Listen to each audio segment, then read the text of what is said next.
ওই যে ওই যে আড়বরেরই খাঙ্কির ছেলে এখন ব্রিটিশ আমলের ঘটনা এটা। সেই বাদশাহ ঔরঙ্গজেব, তারপর গিয়ে মির্জাপুর, এই মির্জাপুরের মেরুল কারা দাদা কারা মেরুল কারা মেরুল তুমি জানি তুমি বলতে তোরা বড়া জানিস না, তাহলে কিন্তু আমি এগুলাই সব জানি। আমরা তখন ছোট ছোট ছিল আর জ্ঞান বুদ্ধি হয়নি। আমি কি বড় বড় ছিলাম নাকি? বলো তুমি এখন এই যে মির্জাপুর, মির্জাপুর বললাম যে চাচা বললো, হ্যাঁ হ্যাঁ তাহলে তো আপন চাচা। হ্যাঁ তোরা তো তাহলে মনে হয় ওর রক্ত তো সব বদমেজ তার ধারণাটা শুনতে দাও না, মির্জাপুরের লোক। এখন চাচা একদিনকে লোভে পড়ে মানে মানে একজন প্রতিবেশী, সে রাজা, আমার চাচা তখন রাজা না, আমার চাচা কিন্তু একদিনই রাজা ছিল বলে, একদিন একদিনই। তা শুনতে হবে যে কি জন দিন রাজা হইল। এখন দেখা যাচ্ছে বাকি রাজা আর ওই কোনা ওদিকতে আমার চাচা দেখা যাচ্ছে যেরকম রশিদুল, আর কোনা ওদিকে ভিলেনগিরি করে। কোনা আমার চাচার টাকা দিয়েছে, বলতেছে তোরে ওই চেয়ারে বসাবো, রাজা বানাবো বলে কোনা টাকা দিয়েছে আমার চাচার ওই রাজার মেরে ফেলিতে। আমার চাচা দেবো টাকার লোভে দে মেরে দে, যে ওই রাত্রি আমার চাচার ওই একটু সিটি বসাইয়ে ওরা ভোগে দে। এবার ভোগে দে বলতে কি মেরে দে? হ্যাঁ মেরে দে। এবার নেতা পোনা হয়ে গেল রাজা, কাটা তুলে দেবো গাদি করতে। এখন গ্রামবাসীরা এই ঘটনা হাইলাইট হয়ে গিয়ে ওদিকে কি যে আমাদের গ্রামের নামটা মুর্শিদাবাদ।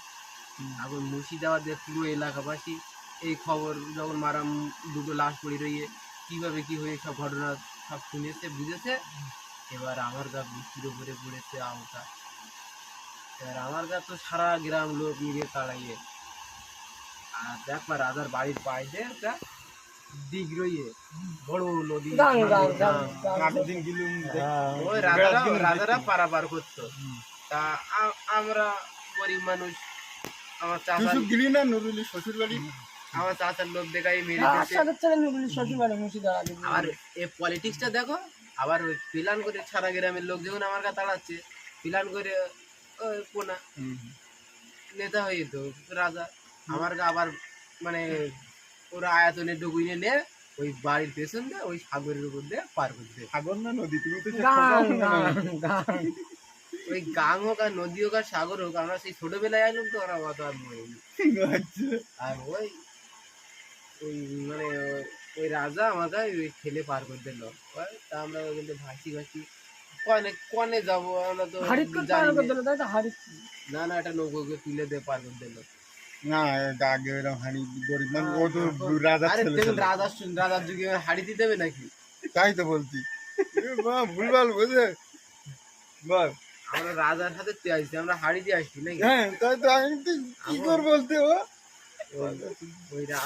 ওই রাজারা পার করে দিল, বললো তোরা যেখানটায় গিয়ে দাঁড়াবে নৌকো নদীর কিনারা যেখানটায় শেষ, তোরা সেখানকে উঠে বসবাস করবে।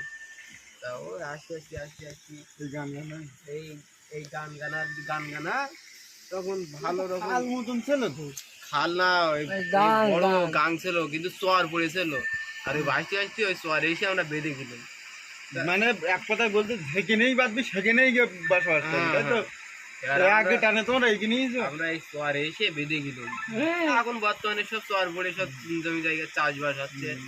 আমরা ওই ওই ওই এখানে এসে উঠিলাম আর সেখানতে এই সব। আর তখন যা পানি ছড়চ্ছে না, আর ছড়চ্ছে না ওই যে আড়বরেরই খাঙ্কির ছেলে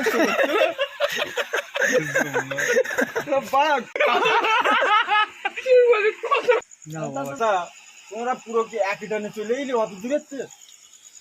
কিভাবে এলি অত দূরের থেকে?